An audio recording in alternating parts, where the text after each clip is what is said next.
Shalom semuanya. Sebelum kita memulai ibadah kita pada hari ini, mari kita bersaat teduh sejenak. Kita buang dulu pikiran yang dapat mengganggu waktu kita dengan Tuhan. Mari kita bersatu dalam doa. Ya Tuhan, terima kasih ya Tuhan karena pada hari ini Engkau masih memberikan kesempatan bagi kami untuk datang beribadah kepada Engkau.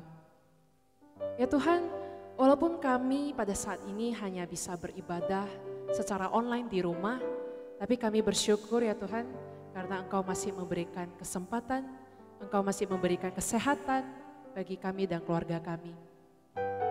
Ya Tuhan, apabila ada daripada kami yang sedang berduka, kiranya Engkau berikan kekuatan, Engkau berikan penghiburan dan ketabahan ya Tuhan. Kami percaya Engkau memiliki rencana yang indah pada waktunya. Kami percaya bahwa waktu Engkau pastilah yang paling baik. Terima kasih ya Tuhan, kami berdoa dan mengucap syukur. Amin. Mari kita bersuka cita, kita menyanyikan lagu Jiang Tian Chang Kai.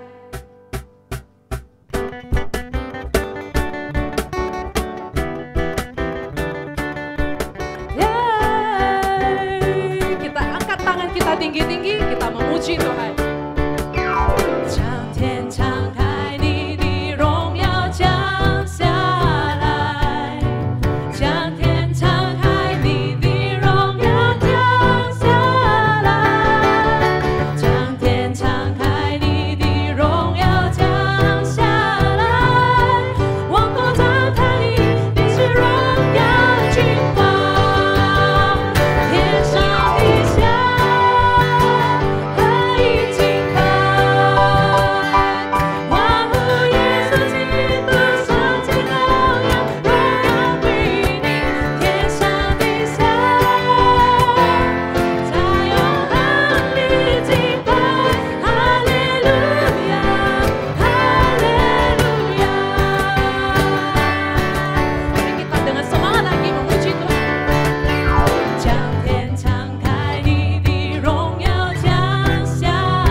'Pergumulan kita kepada Tuhan, percayalah bahwa waktu Tuhan pasti yang terbaik. Percayalah bahwa rencananya akan jadi indah pada waktunya. Mari kita nyanyikan indah pada waktunya.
Pergumulanku kepadamu Yesus, karena aku yakin semuanya akan jadi indah pada waktunya.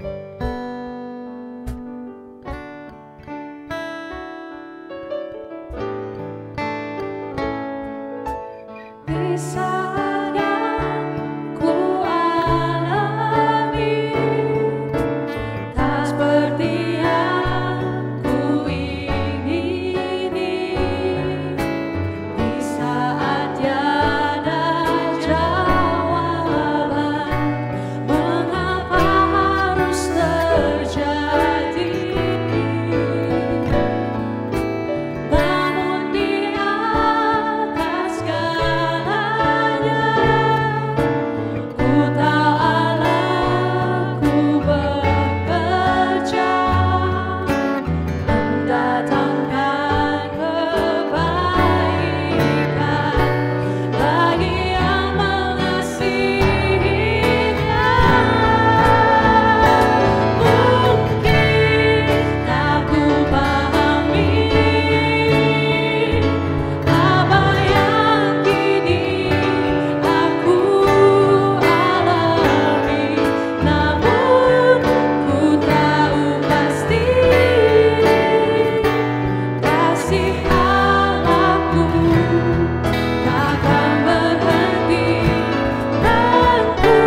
tahu pasti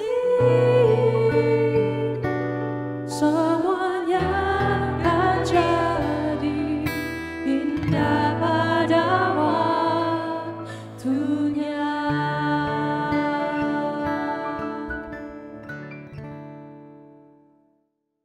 Mari kita mengikrarkan iman kita dalam pengakuan iman rasuli.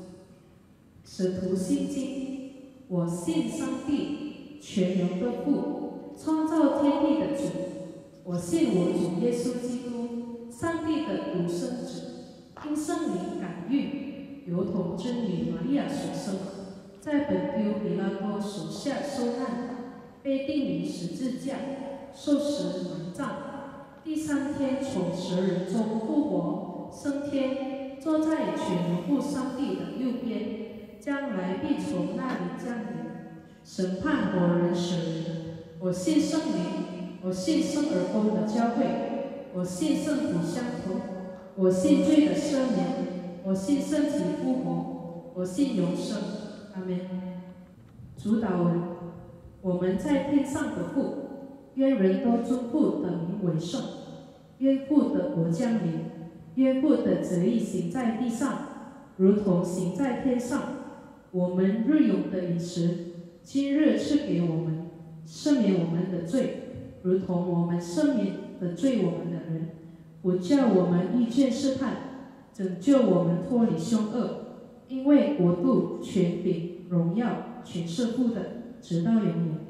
阿门。 Selamat siang saudara-saudari yang dikasihi Tuhan. Shalom bagi kita semua. Bersyukur kita boleh kembali beribadah kepada Tuhan. Mari sebelum kita mendengarkan firman Tuhan, kita berdoa terlebih dahulu. Tuhan Allah kami sungguh bersyukur karena Tuhan masih memberikan kami kesempatan untuk boleh hidup, untuk boleh menerima kesehatan, kekuatan daripada Tuhan. Terima kasih Tuhan, pada hari ini juga kami boleh beribadah memuliakan Tuhan. Dan saat ini kami rindu untuk boleh disegarkan oleh kebenaran firman-Mu. Tuhan tolong kami, Roh Kudus yang boleh memampukan kami, mencelikkan hati dan pikiran kami, untuk kami boleh mengerti setiap firman Tuhan yang kami dengar. Dan kami mengusir segala kuasa-kuasa jahat yang berusaha mengganggu konsentrasi kami untuk mendengarkan firman Tuhan. Kami usir di dalam nama Tuhan Yesus. Terima kasih ya Tuhan, kami siap mendengarkan firman-Mu. Hanya di dalam nama Tuhan Yesus kami bersyukur dan berdoa. Amin. Saudara-saudari yang dikasihi Tuhan, mari kita membaca kebenaran firman Tuhan yang terambil di dalam Yohanes 13 ayat 34 sampai 35. Yohanes pasal 13 ayat 34 sampai 35. Saya akan bacakan bagi kita semua. Hai anak-anakku, hanya seketika saja lagi aku ada bersama kamu. Ayat ke-34, aku memberikan perintah baru kepada kamu, yaitu supaya kamu saling mengasihi, sama seperti aku telah mengasihi kamu, demikian pula kamu harus saling mengasihi. Dengan demikian semua orang akan tahu bahwa kamu adalah murid-muridku, yaitu jikalau kamu saling mengasihi. Saudara-saudara yang dikasihi Tuhan, setiap orang yang bekerja pada suatu instansi perusahaan tertentu atau yang bersekolah atau yang berkampus di satu tempat tertentu pasti ingin menunjukkan bahwa ia bekerja pada instansi perusahaan tersebut, atau dia ingin menunjukkan bahwa ia bersekolah di sekolah tersebut atau berkuliah di kampus tersebut. Contohnya saya sendiri yang saya alami ketika saya berkuliah. Saya pertama kali masuk kuliah ya, dan saya berkuliah di satu kampus tertentu. Saya kemudian mencari stiker-stiker yang bertemakan kampus saya. Ya, saya tempelkan di depan laptop saya ya, stiker-stiker itu, dan saya senang beli gantungan kunci yang berlogokan kampus saya dan saya pakaikan untuk gantungan kunci saya. Tidak lupa juga saya memakai beberapa kaos atau jaket atau sweater yang menampilkan ciri-ciri khusus dari kampus saya. Nah, jika orang dunia saja begitu senang memiliki pernak-pernik yang menandakan bahwa mereka berasal dari instansi A, berkuliah di instansi B, atau berkampus di tempat C gitu. Bukankah kita sebagai orang-orang Kristen juga harus memiliki tanda khusus bahwa kita adalah murid-murid Tuhan? Tanda yang saya maksud bukan sekedar kita menempelkan stiker di kendaraan kita, atau kita memakai kalung salib yang besar, atau kita bawa Alkitab kemana-mana, tetapi seharusnya lebih kepada tanda di hati dan perilaku kita, yang membedakan kita dengan orang-orang yang belum kenal Tuhan. Lalu apa yang firman Tuhan katakan tadi? Saudara-saudari, firman Tuhan yang kita baca tadi merupakan perintah yang diucapkan oleh Yesus kepada murid-muridnya, yaitu supaya kamu saling mengasihi satu sama lain. Seperti aku telah mengasihi kamu, demikian juga kamu mengasihi satu sama lain. Saudara-saudari, hal inilah yang membedakan seorang murid Kristus dan yang bukan. Walaupun sepertinya zaman sekarang kasih nampaknya bukan menjadi prioritas utama bagi orang Kristen saat ini. Namun Yesus berkata bahwa inilah hal utama yang akan menunjukkan orang-orang yang belum percaya bahwa Tuhan itu ada. Tuhan itu nyata dan hidup di dalam kehidupan kita. Saudara-saudari, perintah mengenai hal mengasihi ini juga tercatat di dalam Matius 22, ya, 22 ayat 37 sampai 39 yang bertemakan hal terutama, ya, hukum terutama.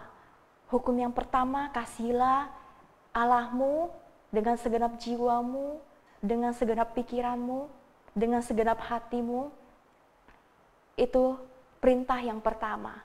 Hukum yang kedua, kasihilah sesamamu seperti kamu mengasihi dirimu sendiri. Nah, tetapi kenapa di dalam Yohanes ini disebutkan bahwa itu adalah perintah yang baru? Ya, apakah Tuhan Yesus membuat perintah yang baru lagi? Kenapa Yesus menyebut itu sebagai perintah yang baru? Nah, perintah yang baru di sini tidak dipahami sebagai yang baru yang kita pikirkan. Bukan baru itu bukan sesuatu yang belum pernah ada. Ya, seperti hari yang baru, bukan berarti sebelumnya nggak ada hari. Ya, ada hari, tapi hari yang baru. Nah, ini juga hal yang baru yang sudah pernah ada. Ya, yang sudah pernah ada, yang bukan berarti sebelumnya nggak ada gitu. Kita tahu juga bahwa kasih itu udah pernah disebutkan, ya, di Perjanjian Lama. Kalau kita lihat di kitab Imamat ataupun di kitab Ulangan, ditegaskan mengenai kasih dan ditegaskan kembali di Perjanjian Baru di Matius dan di Yohanes ini. Jadi di sini Yesus mengumpulkan semua peraturan, tata tertib dan perintah Perjanjian Lama, kemudian mengikatnya dalam dua perintah yang ringkas, yaitu mengasihi Allah dan mengasihi sesama. Jadi penyebutan perintah baru ini bukan berarti untuk menghilangkan yang lama, yang sebelumnya ada. Ya, semuanya tetap sama. Kita tetap harus mengasihi Tuhan Allah kita dengan segenap hati, dengan segenap jiwa dan segenap pikiran. Jadi perintah untuk tetap mengasihi Tuhan tidak pernah berubah. Tidak pernah berubah. Tetapi apa yang telah diubah adalah kita sendiri. Apa yang diubah di sini adalah kita sendiri, hati manusia. Kita yang sudah hidup di dalam Kristus, yang benar-benar percaya dan memperoleh keselamatan daripadanya, kita ini diberikan hati yang baru dan roh yang baru. Maka itu disebut sebagai lahir baru, kelahiran baru. Kita diregenerasi Allah dan diberikan kehidupan rohani yang baru. Karena kita dulu telah mati secara rohani dan kemudian kita telah dihidupkan Allah di dalam Kristus. Nah, kelahiran baru oleh Roh Kudus ini mengakibatkan apa? Ini mengakibatkan suatu perubahan di dalam diri kita, antara lain kepekaan terhadap hal-hal rohani. Mungkin dulunya kita merasa bahwa membaca firman Tuhan, kita ke gereja itu hal yang gak penting, gitu kan. Tapi ketika kita diubahkan, diregenerasi oleh Allah, mengalami pembaharuan budi, kita mulai ada kepekaan hal-hal rohani, mulai mencintai firman Tuhan, mulai mengerti arti hidup, rencana Tuhan di dalam hidupnya, mulai mengerti karunia-karunia rohani yang Tuhan berikan di dalam hidupnya, mulai ngerti arah hidup yang baru dan kemampuan untuk hidup yang benar dan mentaati Allah. Dulunya mungkin hidupnya nggak benar, mabuk-mabukan, judi, segala macam. Tetapi ketika dia mengalami lahir baru, Tuhan meregenerasi dan merubah hidupnya sehingga dia mengalami pembaharuan budi, mengalami pembaharuan hidup. Nah, tidak hanya hati dan roh kita yang mengalami pembaharuan. Di sini dikatakan juga pikiran kita juga mengalami pembaharuan. Kita memiliki pikiran seperti Kristus. Karena itulah kapasitas kita untuk mengasihi Allah lebih dalam dan murni. Karena sekarang kita ada di dalam Kristus. Saudara-saudari, pembaharuan akal budi ini akan menghasilkan perubahan perilaku.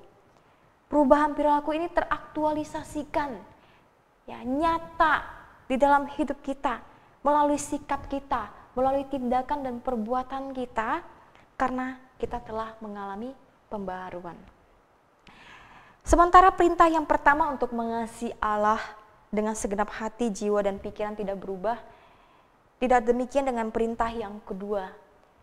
Perintah yang kedua ini mengalami sedikit perubahan. Perintah kasihilah sesamamu manusia seperti dirimu sendiri yang tercatat di dalam Matius 22 ayat 39 kini telah berubah menjadi kamu harus mengasihi satu dengan yang lain seperti aku telah mengasihi kamu. Jadi seperti Allah mengasihi kamu. Kasihilah orang seperti Allah mengasihi kamu. Bukan lagi seperti kamu mengasihi diri kamu sendiri. Nah, inilah yang disebut sebagai perintah yang baru. Sementara dulu tolak ukur perintah itu adalah diri kita, maka tolak ukur perintah yang baru ini adalah Kristus itu sendiri yang terlebih dahulu memberikan nyawanya untuk kita. Nah, perintah yang baru ini suatu standar yang tinggi, yang lebih tinggi bagi kita, yang oleh Rasul Paulus sebut sebagai hukum Kristus. Jadi kita diperintahkan untuk mengasihi sesama bukan lagi dengan standar seperti kita mengasihi diri kita sendiri, melainkan seperti Kristus telah mengasihi kita. Melainkan seperti Kristus telah mengasihi kita. Bukan berarti bahwa mengasihi diri kita sendiri itu bukan hal yang penting. Itu hal yang baik. Mengasihi orang seperti kita mengasihi diri kita sendiri, itu berarti kita punya kepedulian, bukan? Kita punya empati kepada orang, itu hal yang baik dan itu hal yang sangat sukar dilakukan. Tetapi mengasihi orang lain dengan cara seperti Kristus mengasihi, itu tidak hanya sukar untuk dilakukan, tetapi rasanya mustahil untuk dilakukan. Oleh karena itu, untuk mencapai hal tersebut, kita perlu Kristus itu sendiri, ya. Karena tingkat kasih Kristus jauh lebih tinggi yang daripada kita bayangkan, yang melampaui kasih yang bisa kita berikan dari diri kita sendiri kepada orang lain. Karena itu, untuk menggenapi mengasihi sesama seperti Allah mengasihi kita, kita perlu sebuah sumber supranatural yang Tuhan berikan bagi kita untuk kita bisa menyalurkannya kepada saudara-saudara kita di sekitar kita. Saudara-saudari, lalu bagaimana kita dapat melakukan kasih kepada sesama seperti yang Kristus lakukan kepada kita? Bagaimana kita dapat melakukannya? Hal yang pertama, yang penting adalah kita harus tinggal di dalam Kristus. Kita harus tinggal di dalam Tuhan terlebih dahulu. Saudara-saudara, Rasul Paulus di dalam Galatia 2 ayat 19-20 mengatakan, aku telah disalibkan dengan Kristus, namun aku hidup. Tetapi bukan lagi aku sendiri yang hidup, melainkan Kristus yang hidup dalam aku. Dan hidupku yang kuhidupi sekarang di dalam daging adalah hidup oleh iman dalam Anak Allah yang telah mengasihi aku dan menyerahkan dirinya untuk aku. Saudara-saudara, di dalam ayat ini Rasul Paulus menyatakan kesatuan dengan Kristus dengan menyatakan Kristus hidup di dalam aku. Atau dengan kata lain, Kristus yang berdiam di dalamnya. Ya, Kristus yang berdiam di dalamnya. Nah, pengetahuan akan kesadaran itu hanya dapat diterima dan dijalani dengan iman itu sendiri. Jadi kehidupan Kristen sejati bukanlah apa yang kehidupan Kristen yang sejati bukanlah kita hidup bagi Kristus, melainkan Kristus hidup melalui kita. Inilah rahasia kehidupan Kristen yang berkemenangan. Kristus yang hidup melalui kita. Kita tidak dikontrol oleh diri kita sendiri, tetapi kita sudah dikontrol oleh Tuhan. Kita sudah dikontrol oleh Tuhan hidup kita, keinginan kita. Bukan kita yang hidup bagi Yesus, tetapi Yesus hidup melalui kita. Ketika kita berfokus pada apa yang harus kita lakukan, kita akan menempatkan diri kita di bawah legalisme dan gagal untuk menyenangkan Allah, karena memang kita nggak sempurna sebagai manusia. Tetapi ketika kita berfokus pada apa yang Kristus sudah kerjakan di kayu salib bagi kita, maka kita berjalan dalam kekuatan supranaturalnya. Kasih karunia memberitahu kita apa yang sudah Yesus kerjakan di kayu salib bagi kita. Jadi satu-satunya cara untuk menjadi seperti Yesus dan melakukan pekerjaan Yesus adalah melalui kesatuan dengannya dan mengizinkan Yesus hidup melalui kita. Sama seperti ketika Yesus berbicara tentang pokok anggur, saudara-saudari, pokok anggur dan ranting-rantingnya, Yesus tidak sedang memberikan pengetahuan tentang pertanian, tapi ia sedang mengilustrasikan hubungan kesatuan yang akan terjadi di dalam dirinya dengan umatnya. Kristus mengatakan, Yohanes 15 ayat 5, akulah pokok anggur dan kamulah ranting-rantingnya. Barang siapa tinggal di dalam aku dan aku di dalam dia, ia berbuah banyak. Sebab di luar aku, kamu tidak dapat berbuat apa-apa. Saudara-saudari, di sini jelas bahwa kita bisa menghasilkan buah hanya ketika kita bersatu dengan Kristus. Hal ini terlihat ya juga di dalam Yohanes 15 ayat 16 sampai 17. Yesus menghubungkan kehidupan berbuah dengan mengasihi. Ia mengatakan lagi, bukan kamu yang memilih aku, tetapi akulah yang memilih kamu, dan aku telah menetapkan kamu supaya kamu pergi menghasilkan buah dan buahmu itu tetap, supaya apa yang kamu minta kepada Bapa dalamku diberikannya kepadamu. Inilah perintahku kepadamu, kasihilah seorang akan yang lain. Saudara-saudara, bagaimanakah Yesus mengharapkan murid-muridnya mengasihi? Apakah mencoba dengan kekuatan sendiri? Enggak, ya. Yesus tahu bahwa kalau kita mengasihi dengan kekuatan sendiri, kasih itu bukanlah menjadi kasih yang tulus dan sempurna.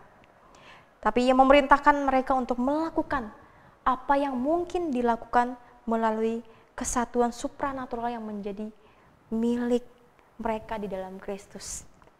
Hidupnya, kasihnya, dan karakternya itu ada di dalam kita. Kalau kita ada di dalam Kristus dan Kristus ada di dalam kita. Melalui kesatuan dengan Kristus ini, seperti ranting yang terhubung dengan pokok anggur yang mengandung zat makanan, kita bisa meminta apapun yang kita inginkan dan itu akan dilakukan bagi kita. Itu termasuk juga ketika kita mengasihi orang-orang yang sulit dan tidak mungkin untuk kita kasih dengan kekuatan kita sendiri. Ya.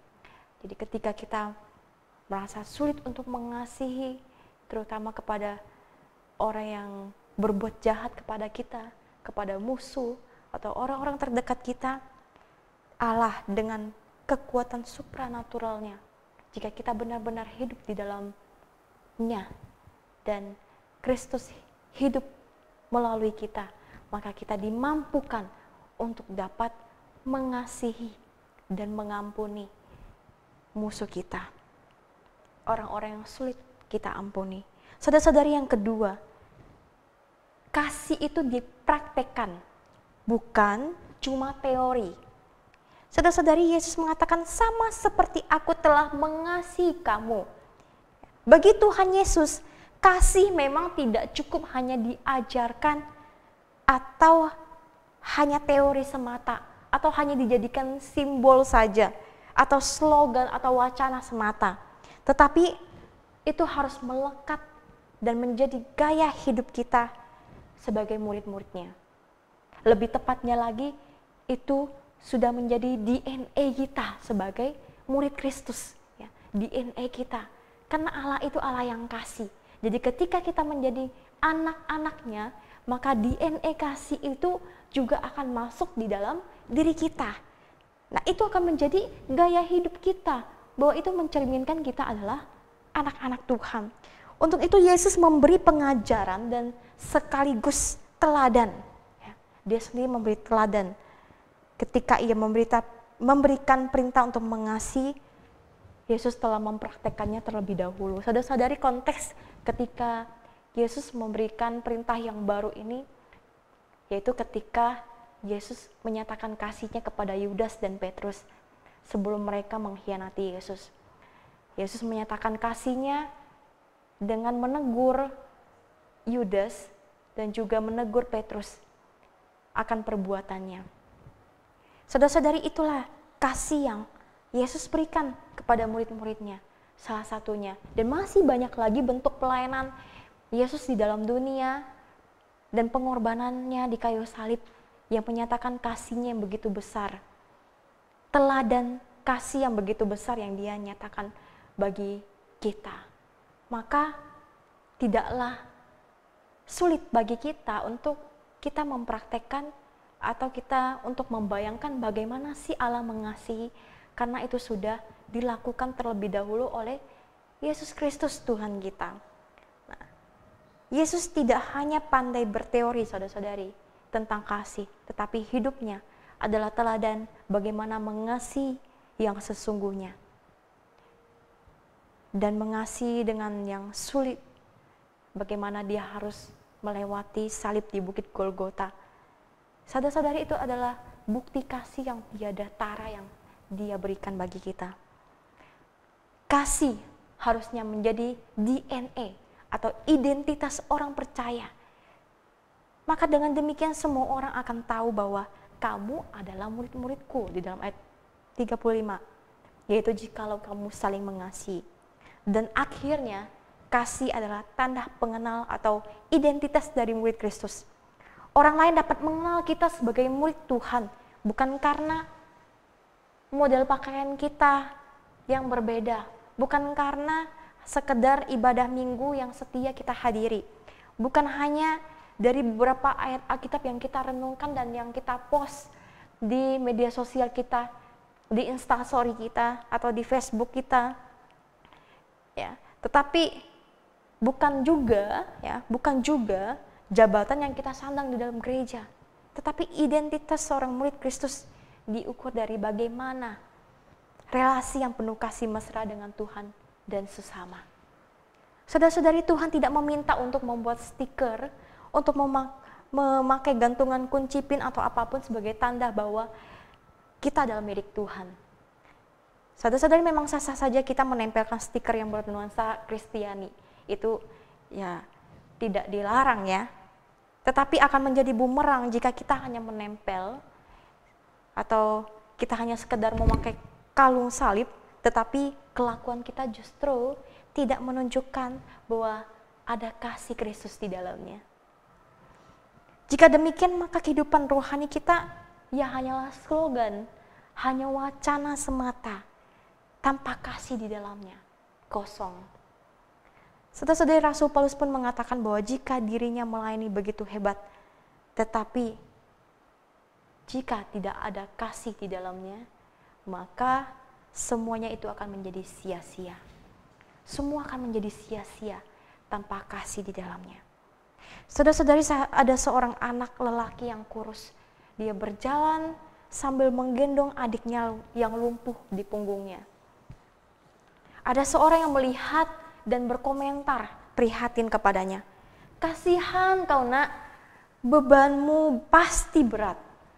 Lalu anak itu menjawab secara spontan, dia bukan beban pak, dia saudara saya. Saudara-saudari, suatu perbuatan yang dipandang sebagai beban oleh seseorang ternyata tidak bagi yang lain. Kenapa bisa demikian? Ada satu kekuatan yang begitu besar di dalamnya, yaitu apa? Kasih itu sendiri. Banyak hal yang tampak menjengkelkan, yang tampak melelahkan di dalam hidup kita, ya, yang kita hindari atau dihindari orang lain, ternyata dapat dilakukan dengan setia oleh pelakunya. Jika ada kasih di dalamnya. Karena kasih membuat cara pandang kita berbeda. Saudara-saudari, merawat suami istri atau anak, atau orang tua, atau anggota keluarga yang sakit, bukanlah suatu beban karena dilakukan dengan kasih. Mendampingi anak belajar selama pandemi ini meski begitu lelah dengan pekerjaan, bukanlah suatu beban karena itu dilakukan dengan kasih. Mengantar orang tua berobat rutin bukanlah suatu beban karena kita lakukan dengan kasih. Mengerjakan pekerjaan kantor yang menumpuk-numpuk bukanlah sebuah beban karena dilakukan dengan kasih. Merapikan rumah yang selalu berantakan dan lain-lain bukanlah suatu beban, melainkan karena kita lakukan dengan kasih. Ya, semua hal yang di atas akan terasa sebagai beban berat, namun akan terasa berbeda jika kita lakukan dengan penuh kasih dan tiada pamrih. Saudara-saudari, berbahagialah orang yang tidak hanya mendengarkan, namun juga melakukan firman Tuhan di dalam kehidupannya. Amin. Mari kita berdoa. Tuhan Allah kami sungguh bersyukur ya Tuhan. Kami menyadari bahwa kami bukanlah manusia yang sempurna. Seringkali kami mengasihi orang lain dengan tidak tulus ya Bapa. Kami manusia tidak sempurna ya Tuhan. Oleh karena itu kami membutuhkan perubahan hidup yang ada di dalam diri kami. Sehingga kami tidak dikontrol dengan diri kami, tapi kami di dalam diri kami boleh ada Kristus yang hidup di dalamnya. Dan hidup kami boleh dikontrol oleh kebenaran firman-Mu, oleh Kristus di dalamnya, sehingga kami boleh melakukan kasih itu di dalam kehidupan kami ya Bapa. Seperti yang telah Tuhan perintahkan bagi kami. Terima kasih Tuhan, mampukan kami untuk melakukannya ya Tuhan. Bukan karena kami bisa, karena ada Tuhan di dalamnya. Dalam nama Tuhan Yesus Kristus kami berdoa dan mengucap syukur. Amin.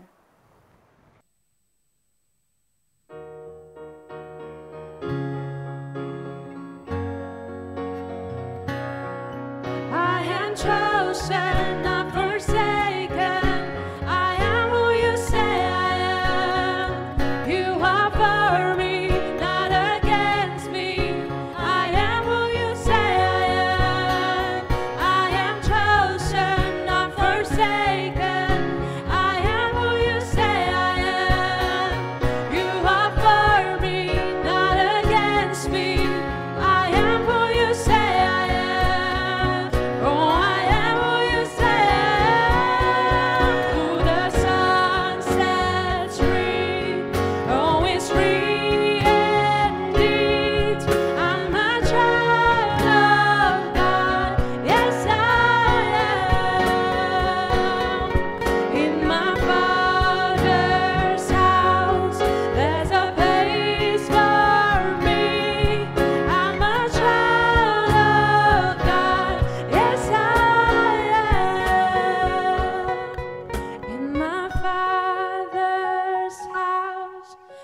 has a place for me.